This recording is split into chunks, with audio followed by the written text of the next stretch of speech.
Yo, back in the building with episode 2. Not the crazy dancing. I can't. I'm sorry. You So good. excited.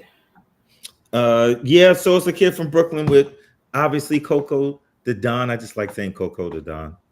And our main man, 50 grand Bones, who's not as skinny as he used to be, actually. He used to be a skinny little thing. Now he's got all these dreads and stuff. He used to have waves and have his little cap on all the time, brushing his hair, looking like Chicago. But And but then nah, there's the so bald guy. says that I had hair last week, by the way. You And had I hair did, last week. yeah, I did that on purpose. See? You always getting the Kobe special. Listen, I love my hair. And it grows. So stop playing. Yeah, Whatever. go for All right. This week, though, we are not just on Facebook. This week, we are also on YouTube. So hopefully, there's some people on YouTube. If you haven't found us, it's a kid from Brooklyn on YouTube. Share that, do all the other kind of stuff. Anyway, today's topic is this ain't 1865. We're not going back. If you know anything about 1865, first let's start this off.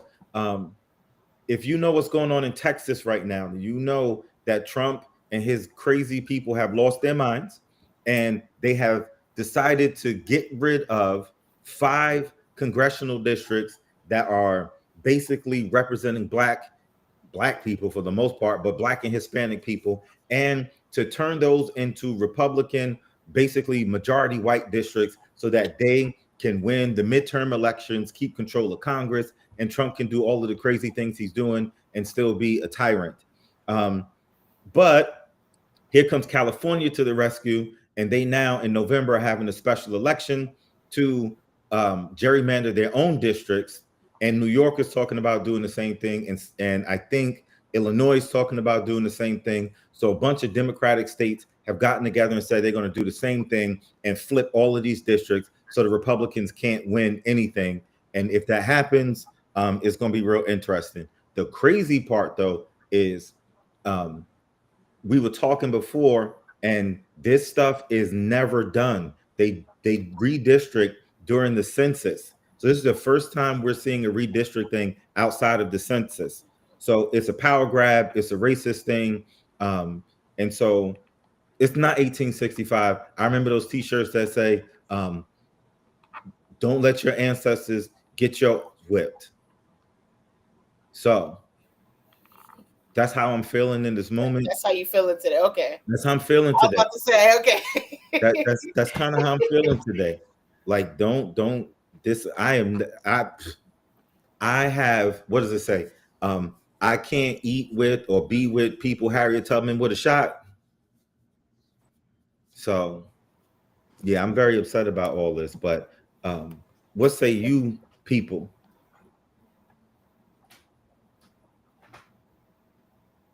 You people. So, I'm Yo. so me personally, I had to do some research on this topic. To be honest with you, I didn't really, I wasn't really keeping up and following with it. But it was interesting to me because, like I asked you before, when I did my research, things like this are only done. I want to say what every 10 years, huh? Yeah.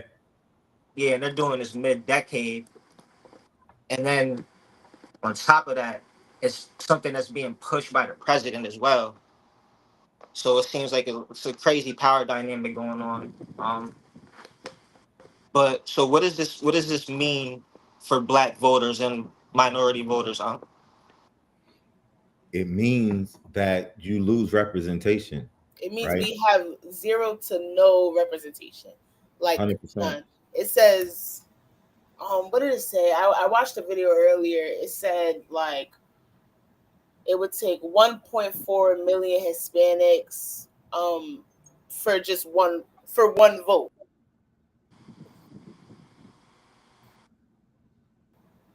Does that make sense? Just for one whole vote.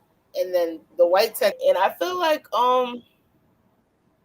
the fact that our president is the one pushing this, I hope everyone, if you're watching this, I hope everyone who voted for him, you feel stupid.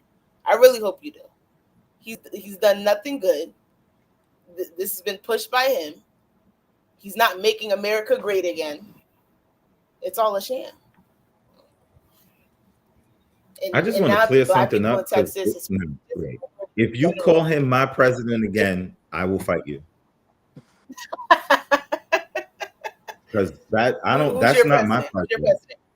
My That's president. Not your president. Nah, I haven't had a president since Barack Obama. Hello. Biden wasn't my president. Trump's not my president. I wanted my president to be Kamala Harris. I don't know who these people are. You have no idea who they are at all. None.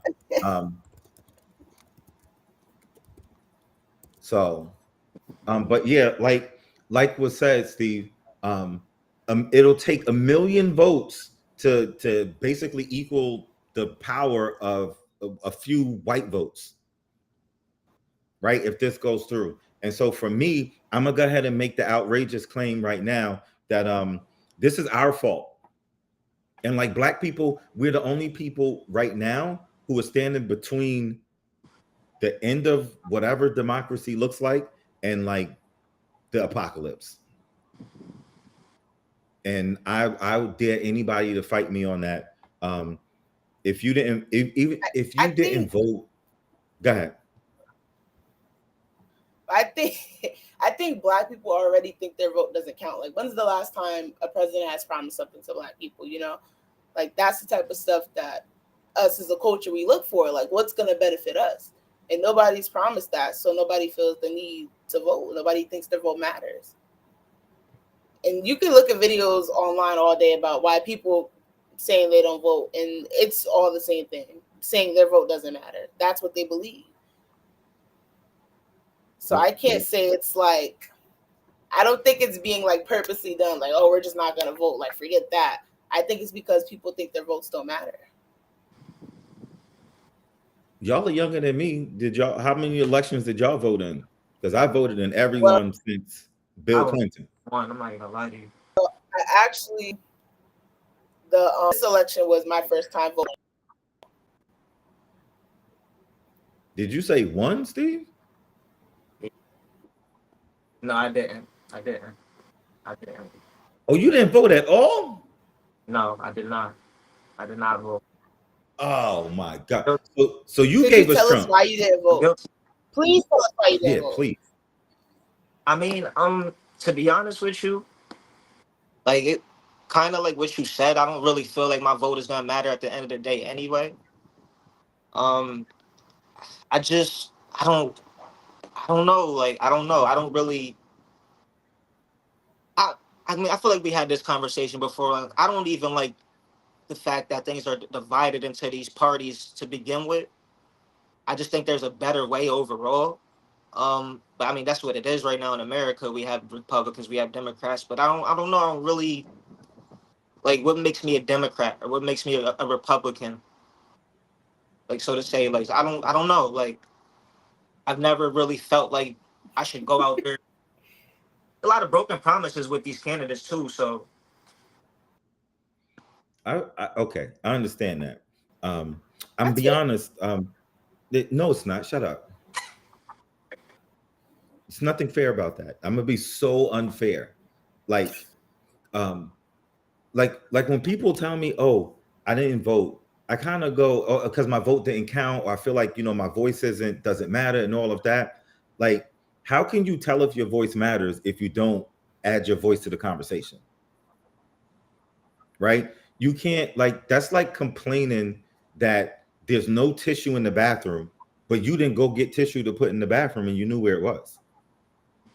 I mean, I know it's a silly analogy, but like, put it this way. I tell my students this: if all of y'all got together and decided that y'all were going to walk out the building, there's nothing any of us teachers could do to stop you.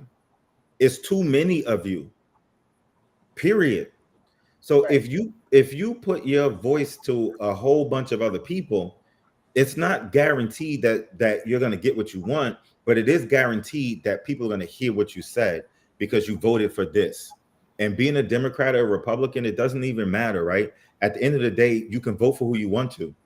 You can say, I'm this party or that party, but that doesn't mean there's a Democratic booth a Republican booth or independent booth. You go in the booth and you vote your conscience, right? And sometimes it's the lesser of two evils.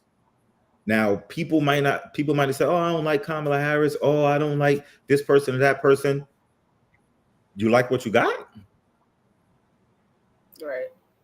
I mean, this particular election too, it just felt like, people were, oh, I hate Trump so much, let me just vote for her.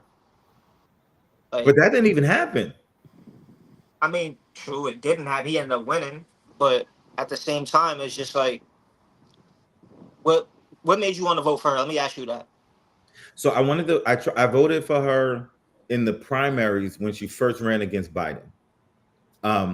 Let's put this on Front Street. If you run and you're black and you're not Republican, I'm voting for you. Huh? I was just about to interrupt you and say the same thing, but you can keep going. You said it for me. And so for me, I like the policies of. So I know that most of your generation, or a lot of people in y'all's generation, are working and homeless. Can't afford anything. I know food is too high. I did not want Palestine to keep getting bombed. I want an opportunity for the Voting Rights Act to be restored. I want the Supreme Court to be fixed. I want all of these things. And I didn't want a rapist in the White House. But I believed in what she was doing and what she was saying. I believed in those policies that were talking about building 20 million new homes, right? I believe in universal health care. I believe in a pathway to citizenship. I believe in allowing people to stay who are already here, who aren't breaking laws, who are paying their taxes, and who have kids in school and who are contributing to the country. I believe in all of that.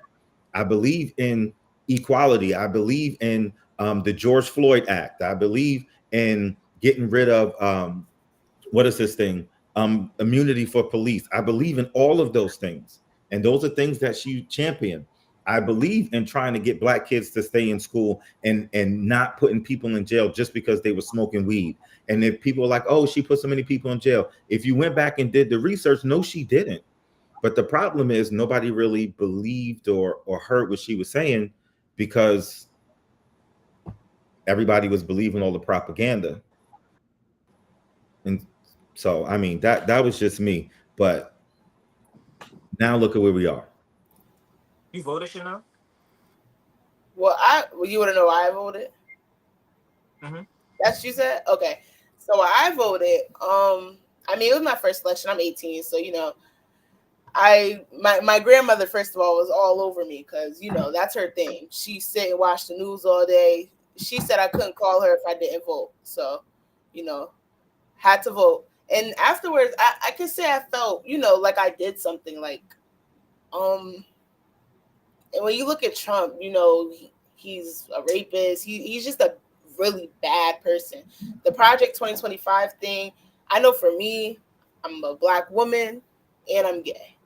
So Project 2025 You're gay? Huh? You're gay? Coming out on the podcast. Yeah, but the Project 2025 thing, it just said a whole bunch of stuff about gay marriage and just different type of stuff like that. And I know when I'm older, I want to marry a woman. I want to be able to live freely. Briefly, I'm not gonna lie, I did not read the whole thing because it is like a 70-page plan. So I read through it briefly. People posting like list of it and stuff. And what I saw, it scared me a little bit. I'm young. I'm only 18, but I know if he did it now, like when I get to that age, he's in office for another 3 years. So, I'll be an adult then, and I'll be, I just think it would have affected me. So that's why I voted for Kamala. It was just simply not wanting Trump in office because honestly, I wasn't up to date with all Kamala's policies or what she was promising. But I know, like, when I watched the debates or I watched the little clips on CNN, like, what I was hearing was, it sounded like she was going to make a difference. And when I heard Trump talking, I ain't hear nothing for real. That's just me, though. That's why. Let's be honest. Black women saved the world. I time and time again. it's been Black women that saved the world. Of course we do. It's our job. But you know what? Black women have gotten tired of it being their job. But so she got a book coming out, right? 107 days. She only ran for 107 days. And she raised more money in 107 days than any candidate ever has. In 107 days, was blowing the doors off, I did not right? know that. People were there, but the problem is the same issue we got going on in Texas. As much as I love white folks and Hispanic people and everybody that's not us, at the end of the day, they always vote in larger numbers against, one, their own best interest, but two, against our best interest. And then the problem is that we stay home. Like we have the data shows, like people like, oh, it's Hispanic men that really switched the election. The data shows that of the people from Hispanic, white men, Black men, the movement was 2.5 million per group to Trump. So they were a wash. The problem was all of the Black people who stay home in Michigan, in Pennsylvania, and in those places, Ohio, all the Black people who stayed home is what lost the election for her. And so when we talking about, oh, it's Juneteenth, we were free on June 19th, 1865. Like, are we really free? Or are we still acting like nobody rode into town and we're like, yo, y'all, put the cotton down. Let's go. So, I mean, when people say that, like, I mean, I love y'all, but I be wanting to fight y'all. So can I ask y'all something though? Because I was actually thinking about asking y'all, but I know you guys didn't vote for Trump, but I just still wanted to ask, why do you think the amount of Black men that advocated for Trump this year, why that was? Like, do you guys have any idea what that was about? Because I think I have an idea about what it's about, but I want you to answer as a Black man, you know? Because a majority of Black men were speaking out more than I've ever seen for any other president. I'm gonna let the young dude take it because you know y'all were all out there talk about Trump. I mean, I can't really, like, I wouldn't have voted for no Trump. I'm not gonna say that. Like I said, there's things that I disagree with on both sides, but see, I can't really tell you why the next man might have done that. But I mean, some people just like sad to say, it can't, like, when he was giving out these little stimulus checks and stuff like that, people was eating them things up, like Uncle Donnie, this, that, and the third. Like, they was happy about this little money that they was getting coming in and all that. Like, I mean, whole time y'all not getting another stimulus check ever. Little 2,500 for the Jays. It's not happening. Like, I feel like a lot of people just voted for him as far as Black. They might have voted for him for all the wrong reasons, like personal things. Like, to be honest with you, I think that's personally what I think. It would be nice to actually hear someone's opinion who voted on him that was Black, but like, I didn't vote at all, so I can't really, you know. So look, here we got a question that says, just because people are Black, it doesn't mean that they'll do right by us. I think this whole section right here tells you that people are not going to do right by us just because they're Black. Like, what you heard was Black men. So here's the problem with men in general. Men have this sense of, and I'm going to say it comes from this idea of me colonialism and domination, right? Colonialism was designed to go into places and take over, erase people's culture, and everything became about power and what you have. Right. Even back then, 400 years ago in America, people like white men who were Christian, heterosexual, and had money, those were the people who ruled everything. And so it was power. And so they took resources and put people in their place. If you didn't have something, it didn't matter if you were white or Black, you were a nobody. And so you see this history of domination and wanting to be in control of people. When we talk about slavery, like, white folks were enslaving fairer skinned white folks before they were enslaving African people. So when we talk about that, it's like, oh, it was just this, it was just that. Nah, it was this mentality of putting people under you that's been there the whole time. And I feel like Donald Trump is this idea of a person with power that can do what he wants because he's got money, and he's this holdover from this ideology that says I'm powerful because I can take things from people and hurt people and do what I want. And I feel like that's what young men and men in general aspire to, right? Is to just be somebody that has power and can hurt people. I mean, I don't know if that makes sense, but it was all bro culture. Like, Donald Trump did not give you the stimulus check. He put his name on the check. Right. If people were paying attention, he held the checks up from going out so they could reprint them again and put his name on it. Nancy Pelosi in the Democratic Congress is who gave you the checks. Right. But and he had to give it to us. We were in a pandemic. That's just what has to happen. Trump did not give y'all money. Please don't think that. That's another thing. It's people being uneducated about the whole thing too. Like, that's another thing. Like, you know, people aren't getting the information they need. They see something online, they automatically think it's real without digging into it. Like the thing you said about Kamala Harris locking black people up all the time. They kept spinning that narrative till it couldn't spin no more. And I seen it almost when she was running. I seen it at least once a week, twice a week.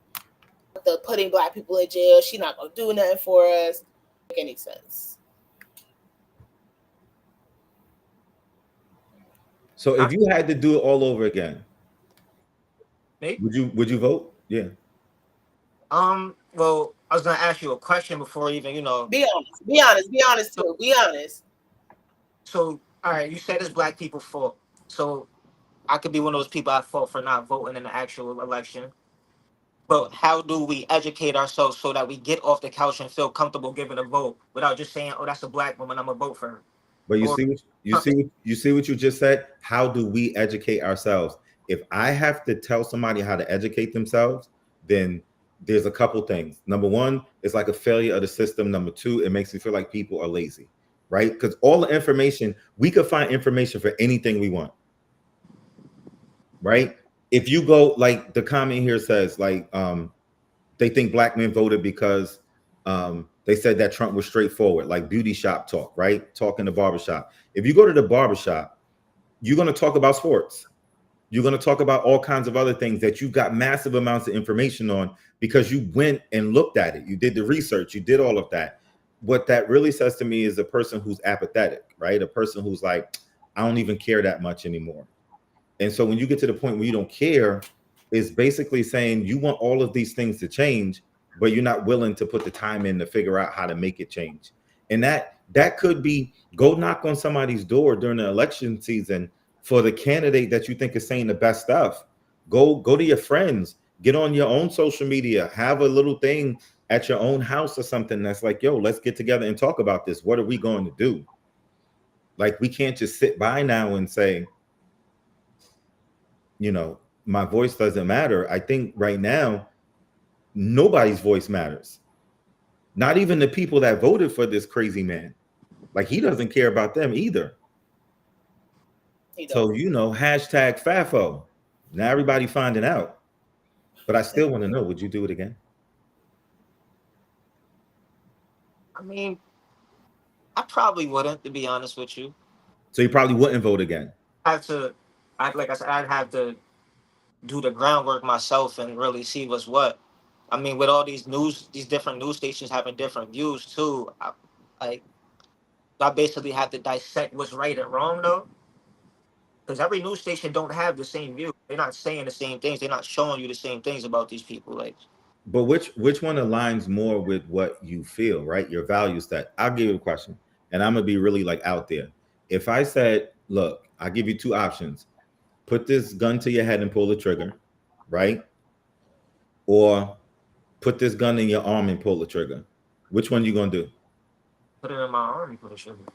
So then if you could do that, then what's the difference between voting for the Democrat or voting for Kamala Harris versus Trump? One was put the gun to your head, right? or not voting. That's like put the gun to your head.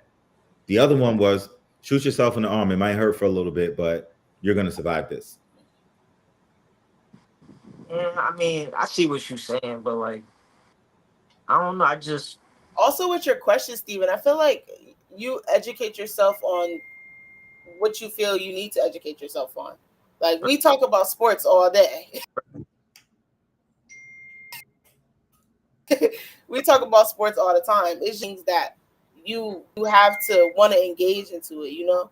Like, my grandmother lived with me for a really long time. She watched news all the time, and that's how I got into it. And I'm in love with it. I love politics. I love looking into it. And it's just something that you have to want to do. If you're not going to want to engage in it, this goes for everybody, then it's just going to be like, you're never going to really want to vote. So you just got to kind of figure out a way, you know? You got to figure out a way to engage in it, you know? Mm-hmm. Looking online every couple of days, stuff like that, you know? Just looking into it, bits and pieces. Pretty much. That's my advice. So here, I'm gonna say this. What do we do about the gerrymandering stuff, right? So I think we could. Are you gonna vote next time? You gonna vote for somebody next time? Yes. No, we're gonna make him vote. We're gonna go with him. We're gonna drag you somewhere to vote. Like, so the next election cycle is November 2026, right? So you got to get out there and vote for Congress, for the Senate, for local elections. Like, people don't realize that matters. So we talk about it's not 1865.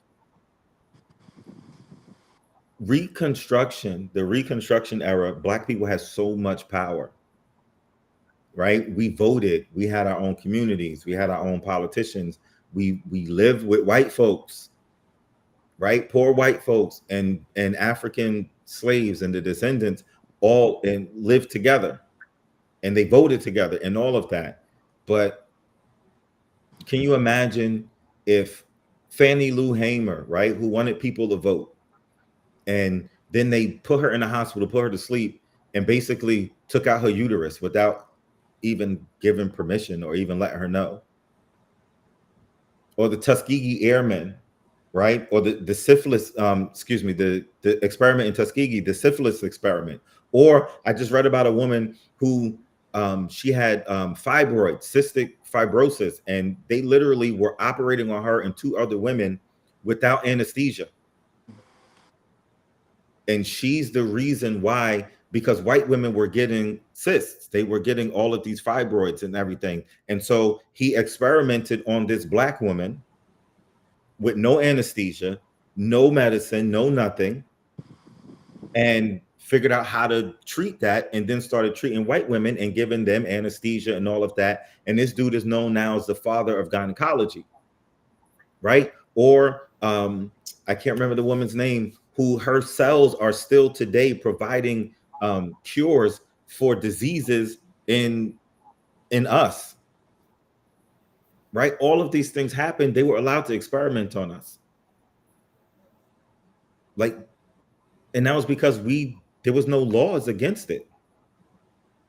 If you want the law to change, if you want stuff to happen, if you want gerrymandering in Texas not to happen, then Black people got to get out and vote. Or else this is 1865. Yeah, no, Steven's coming. Yeah, he actually doesn't have a choice. We're dragging him to the polls. People don't understand how important it is to vote. And I don't think I did either until after I voted. I'm calling my nana and I talk to my nana about everything political. I'm mentioning her a lot today, but she's First like, off, shout out to Nana. You know how I feel about your Nana. We just talk about politics all day long, and she is just for sure. She would love to be up there. She could talk politics for 24 hours straight. But yeah, she just told me how important it is. Like, if the difference between not voting and voting is, if you don't vote at all, you have no chance for your voice to be heard. When you vote, you got a chance to be heard, even if it doesn't do anything for you, you know? So, you know, I just advise everybody to vote. Please, so pretty I'm please. let me Gotta get let me this man out. reframe it. Let me reframe it for y'all. I'm gonna ask y'all a question. I'm gonna interview y'all. How do you feel about the gerrymandering thing? Right? It doesn't happen. Trump's people took over. They're talking about exhibitions at the African American Museum of History and removing some of those. They're talking about removing stuff from the Smithsonian museums. They're talking about getting rid of all of these. You know, they can't read Anne Frank's book anymore in Florida. They just got rid of that. So all of these different things they're doing and banning, and they took over Washington, D.C.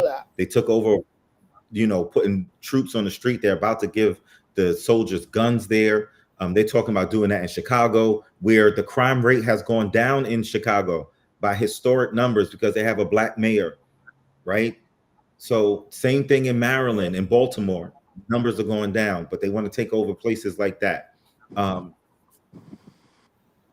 How do you think it's fair that other Democratic states do the same thing? And like, where does this lead to? So I'm gonna drop that on you, Steve. You want to go first? Ladies first. You go first. Okay. So back to your first question, where you said, "How do I feel about it?" It's like it seems unreal that that's able to happen. Just a black person's vote, Hispanic person's vote could just be stripped away like that. It's crazy because everyone's supposed to be equal in the country. You know what I'm saying? So, I mean, when I first seen it, I was just like, "Dang, is this real?" And then I seen it at it passed, and I was like, "Wow!" Like, because if one state, who knows who else could do it? You could go on to, you never know. So, everybody voting, you know, for sure. We need everybody to get down there because it can really get to all 50 states. I know I live in Connecticut. We're a blue state. I doubt something like that will happen here, but it's possible, you know? Anything's possible now.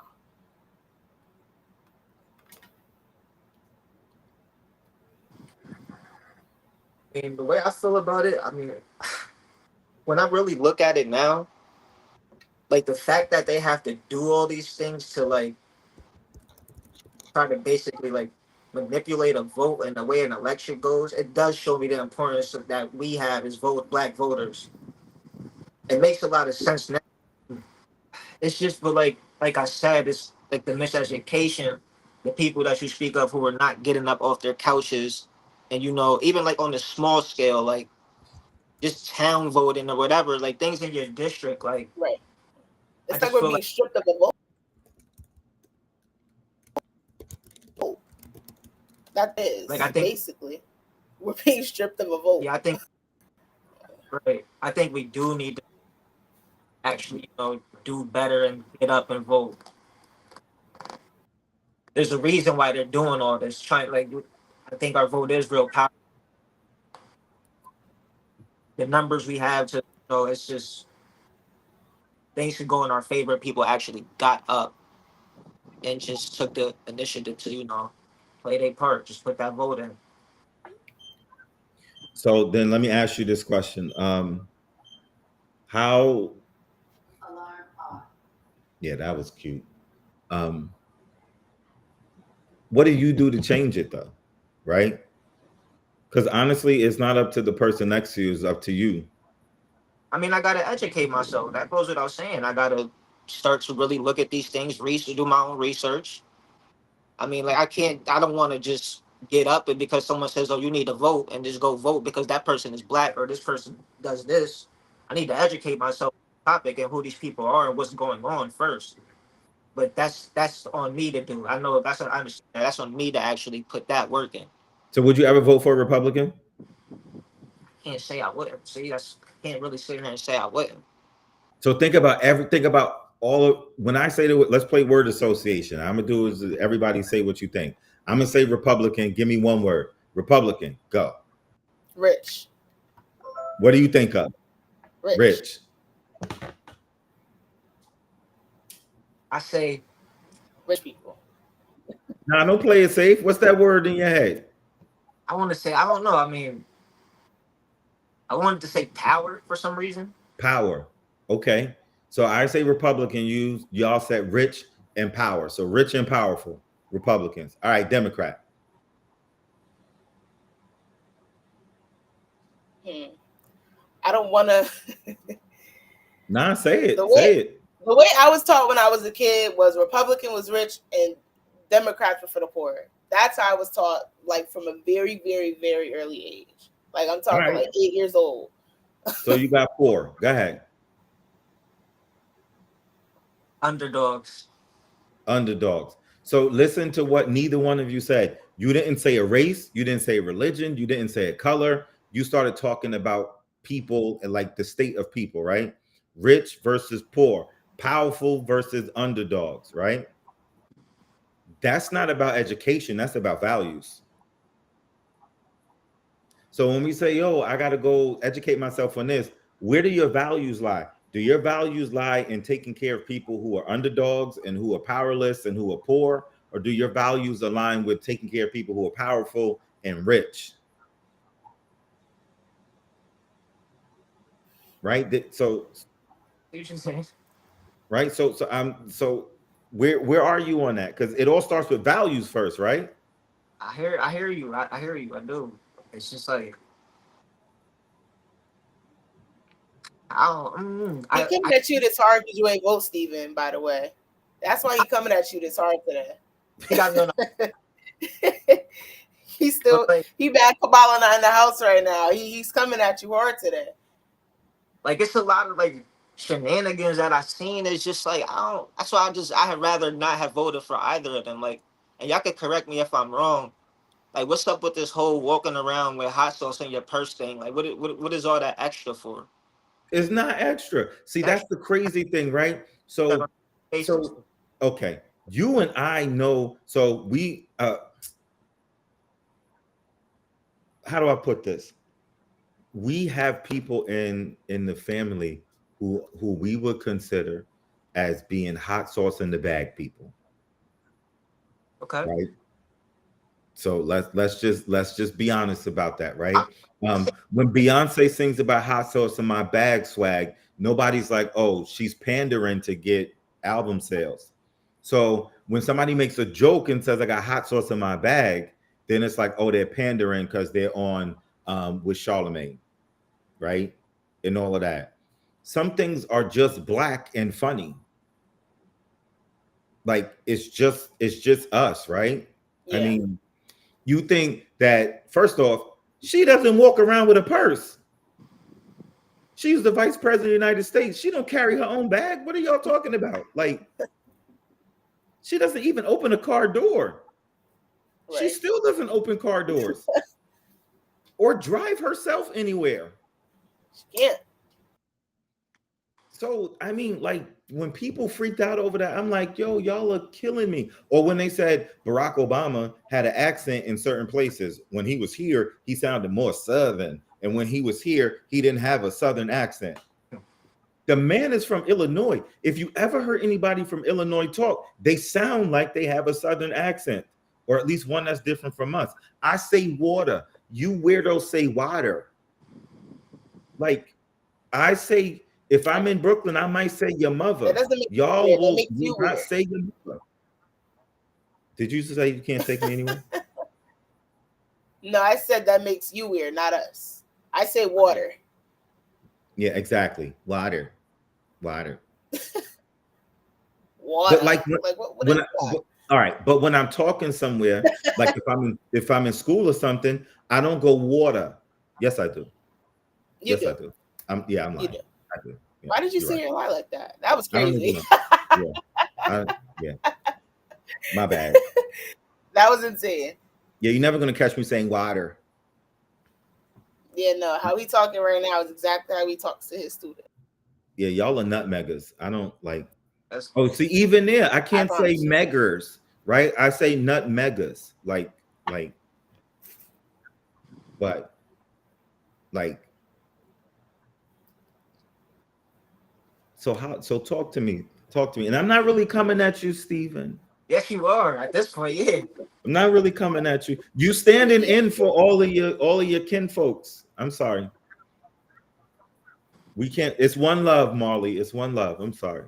I don't want to. We might go smoke a spliff after this. I don't know. I don't A smoke. what?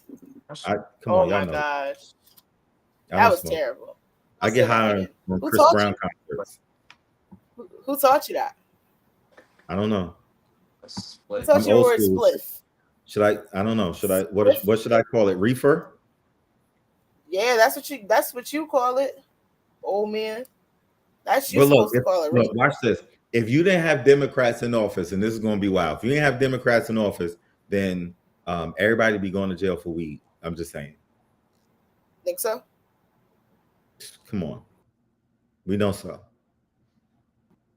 100%. Both of y'all will be in jail right now. White people get high. Both of us. White people did cocaine. Both of y'all going to jail. Both of y'all. I don't smoke no more. How I'm going to jail for weed? I ain't going to jail. See, y'all have been in jail before. Y'all have been juvenile delinquents. I'd stop. Now I'm about to go smoke a spliff after this one. Yeah, the way Thank God they hit off. You in the hot seat, so you got to go hot box it. I mean, rethinking. Yeah, I might. Somebody need a stress reliever after this. Oh, he got the dad jokes ready. Like, oh my gosh, like I do. The dad, come on. The dad jokes are always there. They hold on us. Whew.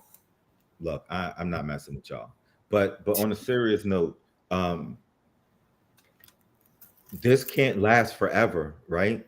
The gerrymandering from either side, we can't do that, right? This is, if we're gonna take back, and I love how they say they're taking back America, right? They're taking back their country. First off, this is not their country. They did not found anywhere, any of this place. They didn't build it. And when I say they, unfortunately, like we talked about 2 weeks ago, it really does come down to race in a lot of scenarios. Everything is not always about racism, I suppose, but like there are no black people out here talking about, oh, I'm going to take back my country. If that's the case, then we need to take back the White House. We built it. Right. But if I punch you in the eye and you punch me in the eye, eventually nobody can see.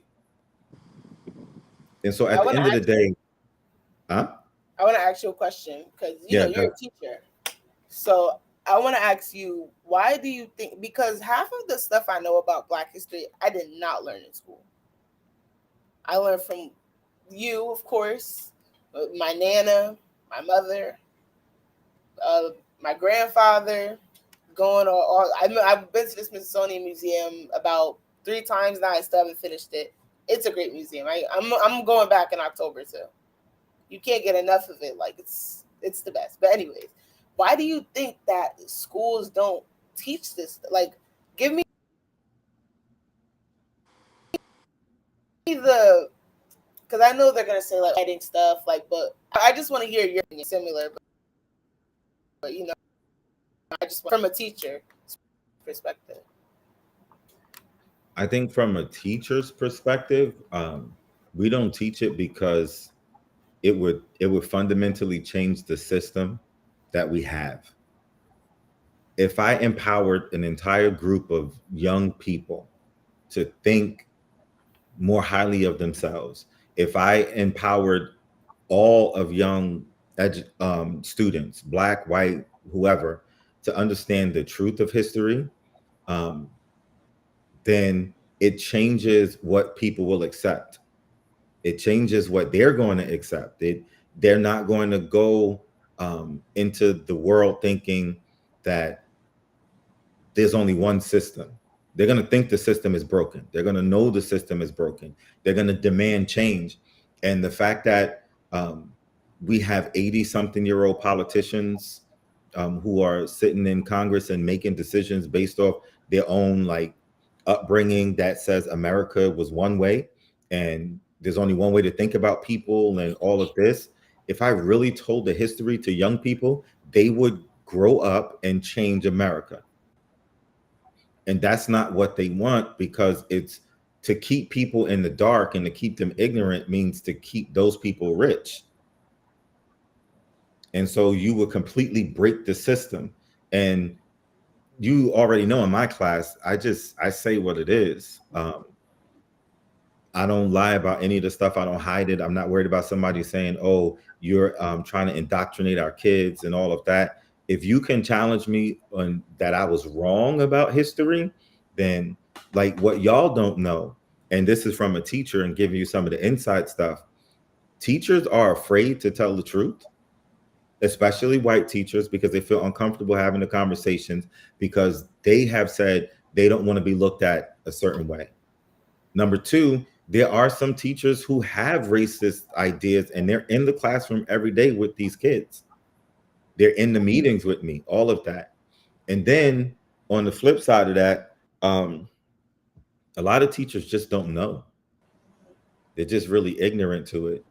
And so, I mean, what do you do with that when the teachers don't know and the teachers don't want to do it and they really want to keep their jobs because they have to feed their kids? So until you get a lot of crazy people like me who either get into positions of power or who just really don't care, all of this is going to happen, right? Y'all, you grew up in Stanford in a basically what people think is a black community. You didn't learn anything about it. You probably had a handful of black teachers your whole life. And your experience is probably like Stevens in terms of maybe like 4 black teachers in my life. In 13 years of school. That's crazy. Yeah, I haven't had that many. I had a kindergarten teacher that was black.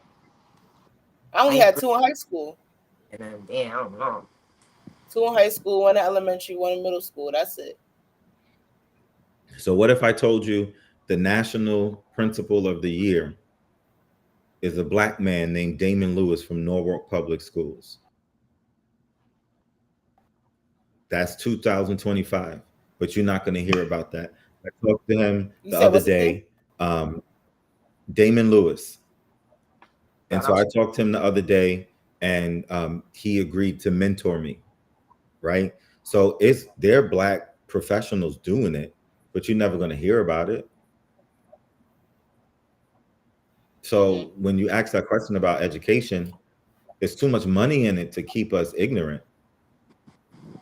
And how do you empower kids and people through the education? You learned it from your nana. You learned it from your mom. You learned it from your grandfather. You learned it from me. You learned it from other people. You talk. The people around you have a responsibility. I can't just be the only one. You came in my room. You saw Malcolm X. You saw Angela Davis. You saw James Baldwin. You saw these people on my wall. You know, I didn't know who James Baldwin was till I went into your classroom. I really didn't. And then I wrote I was in an after school program. I had to do a project about him. And I see your wall. I was like, I'm right about this guy. I learned a whole bunch. And that's just one of those things. Like, they don't, those empowering black people that we're supposed to know as a culture, you know? So many people. There's so many people. And we're just like so uneducated on our history. And what are you going to do about it as a teacher? What do you do every day to try to prevent that from? I talk about it. Okay. I absolutely talk about it. I don't lie about it. I don't hide from it. I usually tell kids I'm not really concerned if you go back and tell anybody what I said. But in the moments where it can come up, I don't force it. But in the moments where it comes up, we do it naturally. You show more black faces in your room, right? When you're teaching a lesson and you're talking about people who are doing things in a field or an industry, you show more black faces. You show more Hispanic faces, more Asian faces, more Native American faces. You show all of those things to show everybody in the classroom, listen, these are the people, right? You say Thomas Edison had a light bulb, but it was a person like Lewis Latimer whose filament was better than his, right? And whose stuff got stolen. You show George Washington Carver, who the very city they're trying to take over, he was the designer, the architect of all of Washington, D.C. right? You start talking about Marcus Garvey and liberation. You talk about these things. You talk about Malcolm X, not just Martin Luther King. You talk about Claudette Colvin, not just Rosa Parks. You give them all of the stories that are uncomfortable. When you talk about the Harlem Renaissance, when you talk about classical music or music in general, you talk about the Renaissance. You talk about Duke Ellington. You talk about I'm looking at her face, Ella Fitzgerald. You talk about the song Strange Fruit by Billie Holiday. You play those things in the background in your class. You talk about the fact that there was a Black composer whose name is slipping my mind right now, but they burned all of his stuff. There's a movie about him. I can't even think of the movie, but it's actually a really good movie, and I'm gonna pull it up. But you talk about him and you play that classical music, and you say, when people are like, "Oh, I hate Beethoven," no, this is the dude who Beethoven stole a lot of his stuff from, and who they burned all of his compositions, but they were able to find a few of them because remember, I forget the queen who it was, where she said, "Let them eat cake." He was friends with her. So you do all of those things subtly, and people start asking questions. People start asking questions. But I'm a end this whole thing with asking y'all this question. Do you really think that Black people, thinking about gerrymandering, the fact that they can do this stuff so easily, do you really think that we have a chance to survive in a country where most of us refuse to participate in the direction of the country? No. No. At the moment, no. Some type of change, please. And I think that's the scary part about it, though, how easy it was to happen. Like, prior to the bill being passed, I never heard about it. So it must have been a fast process, and like you could just strip somebody for their vote, but making it look like you didn't. Do you get what I'm saying? Like it looks like they vote, but they, now. So will we survive? I hope so. I really hope so. Am I hopeful? Not really right now, but stuff could change. What you think, Steve? What about you, Bones? I mean, the way it's looking right now, no, but like I said, I mean, it's, some type of change has to happen. There's got to be some type of wake up call. I mean, but you say you wouldn't vote again? Just taking on. Like I said, I wasn't voting on nobody, but going forward, I will educate myself so that I can put a vote in and make some type of difference. Yes, that's what I'm saying. That makes you happy. For us to make a change, like right now, it don't look too good, but I feel that there's some type of change can happen. Yes, but we got to work towards that as a unit. I mean, everybody plays some type of part. Even you, like you, real educated, so you can help as well. Help people like me really get an understanding of what it is, and what we're voting for, who we're voting for. On top of us putting our own work in. You're right. So I see there was a social studies teacher at Greenwich High. Especially as being young too, as being young too. It's like I know for me, like I'll use my girlfriend as an example. She does not follow politics at all, but I always make sure whenever I get the chance to tell her what's going on. Any of my friends too. You guys, any of my friends, they all know I'm into politics. I'm telling them little bits and pieces because they're not all the way engaged with it, but it's always important to not only help yourself get an understanding, but helping the people around you. Because the people around you, they're the ones that you're trying to convince to come out and vote and come out and use their voice, make sure their voices are heard. So it's not only about yourself, it's about the people around you as well. So that's what I try to do to make a change. I try to tell everybody else what's going on. So that's my effort. I'm almost proud of you. Oh shoot. Dang. Almost. But all right, so I'm gonna handle the comment section one last time. So there was a high school teacher, I think at Greenwich High, that taught Black history, went into depth about it. But you know what she did? She quit. Mm. Like, I mean, at the end of the day, if we got to start putting ourselves in places where the voice matters, right? In politics, like, can you imagine Stephen running for office? Right? It's like watching The Shy, and what's your man that ran for office in The Shy? Isn't that Luke James? Victor. Yeah, his fine self. Y'all gonna get me in trouble talking about these people up here. I got a girlfriend. Cut this out. Cut this out. Cut this out. Cut this out. But at the end of the day, so that means in November or like October, September, next year, that means that we're gonna come back to you with video of Steve knocking on doors and giving talks to people about who they should vote for and why, because they align with his value system. And we stay tuned, because as a matter of fact, we're gonna make a public service announcement featuring Steve. We're gonna play that during the show. I don't know what we're gonna name it. Steve, but are we you gotta down for play that? it. I'm with it. I'm with it. Oh, you shouldn't have said that. I'm with it. We're gonna produce the heck out of that. Oh, but look, before we go, when is it? Early September for y'all? Yeah. What? That's the 7th, September 7th. September 7th on YouTube exclusively. There will be a new show in town, A Kid from Brooklyn Sports, featuring Bones and Coco the Don. Mm-hmm. They're gonna talk everything sports, and apparently sports betting and picks and all those other kind of things, parlays and all those Parlays and all of it. Get me excited just saying parlay. I'm gonna have to pop in from time to time because they've got some really bad thoughts about who the best basketball player is. It's not Mike.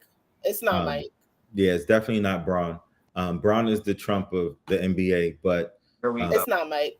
I wouldn't be shocked if he donated to him. They probably go to the same hair club doctor. But Here be honest. But yeah, so they're gonna do that. These are two really big sports buffs. Even though Steven's a Patriots fan, I don't even know what to say about that. But me neither. So September 7th, it's A Kid from Brooklyn Sports. It'll be on YouTube. You can check these two out. I did that like 5 times today. I'm sorry. You did. You're giving me real ballroom. I don't know if anybody knows about the ballroom scene in New York. I'm gonna go to a ballroom show one day. I'm gonna make it. I'm gonna be in there, death dropping, doing all that crazy stuff. Yeah, I was watching some of that. They used to have a show on HBO that was dedicated to ballroom.